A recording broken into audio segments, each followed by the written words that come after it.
8 mm चा implant आहे, तरी थोडा इम्प्लांट हवेत आहे, म्हणजे हा आतमध्ये टाकायला पाहिजे आम्हाला, पूर्ण हाडामध्ये असला पाहिजे. तर ते काय पूर्ण इम्प्लांट हाडामध्ये असला त्याचं लाईफ जे असतं ते खूप चांगलं असतं. इम्प्लांट हाडाला सपोर्ट करतो, हाड इम्प्लांटला सपोर्ट करतं. हा इम्प्लांट आपण बरोबर पोझिशन केला.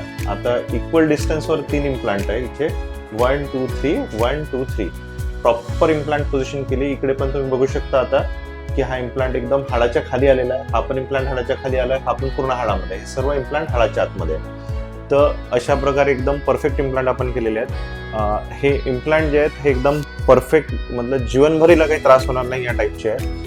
इम्प्लांट आपण एकदम अद्यावत कम्प्लीट आहे. युरोपियन कंपनीचे इम्प्लांट टाकले, ते स्टँडर्डमध्ये सगळ्यात हाय असतात. युरोपियन स्टँडर्ड सगळ्यात हाय असतात. युरोपियन कंपनीचे इम्प्लांट टाकले हिचे, कारण की हिला ही जी गोष्ट, हिला ही जे दात देणार आहे हे कमीत कमी 40-50 वर्ष तरी यूज करायचे आहे पुढचे. तर अशी कोणती गोष्ट 50 वर्ष चांगली राहिली पाहिजे, तर त्याच्यासाठी त्याची क्वालिटी फार चांगली असली पाहिजे. त्याच्यामुळे